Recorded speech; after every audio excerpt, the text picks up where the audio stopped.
Malta għandha problema kbira fis-sistema ta' drenaġġ, problema li qed jiffaċċjaw il-familji Maltin u Għawċin u anke l-eluf ta' turisti li jiġu f'pajjiżna fl-eqel xhur tas-sajf. Minkejja dan il-Gvern qed jiddeċiedi li jinjora din il-problema. Hekk iddikjaraw ix-Shadow Ministers Rebecca Borch, Ryan Kallus u Joe Giglio f'konferenza tal-aħbarijiet li saret fid-Dar Ċentrali f'Tal-Pjetà l-erba' wara nofsinhar. Il-Baħar Malti dejjem kien magħruf bħala wieħed mill-isbaħ fil-Mediterran. Iżda sfortunatament qed naraw diversi bajjiet madwar Malta li qed jisfaw imniġsa bid-drenaġġ.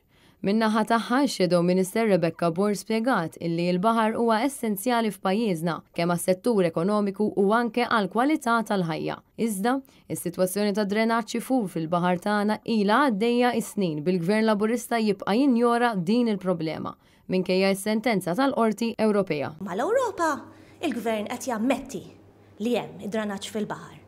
Imma meta jiġi hawn Malta, meta jitkellem man-midja, man-nies, il-Prim Ministru qed jgħidilna li s-sistema ta' drenaġġ tagħna tiflaħ għad-domanda. Mela fl-Ewropa u kwotajt il-Gvern qed jgħid li iva m'hemmx domanda biżżejjed biex jiġi trattat kif suppost id-drenaġġ.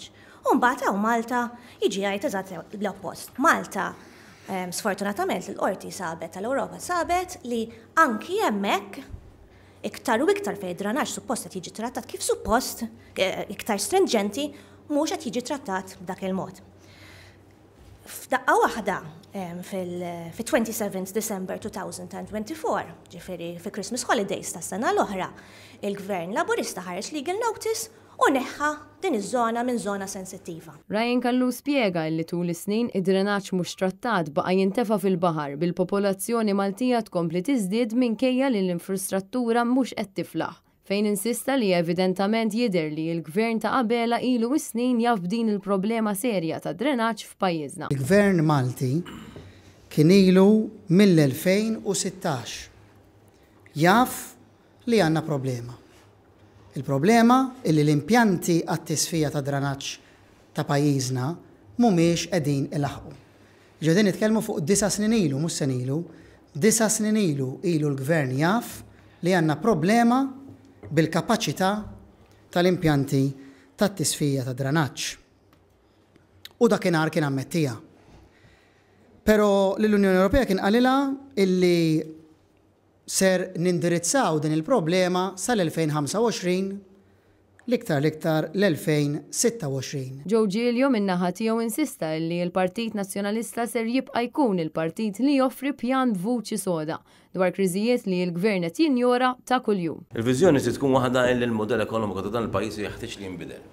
Il-modell ekonomiku ta' dan il-pajjiż ma jistax jibqa' sejjer fid-direzzjoni illi huwa sejjer fih. U għalhekk il-ħtieġa illi id-direzzjoni tkun lejn setturi ekonomiċi ġodda li mhumiex daqshekk labor intensive illi jġibu magħhom iva tkabbir ekonomiku mingħajr ma jġibu magħhom dan il-kollass fuq l-infrastruttura. Dan li jxraqlu l-poplu Malti, din hija l-weda tal-Partit Nazzjonalista li diġà fl-modi wera illi huwa kapaċi joħloq modelli ekonomiċi illi mhumiex daqstant labor intensive. Abigail Micallef għal Net News.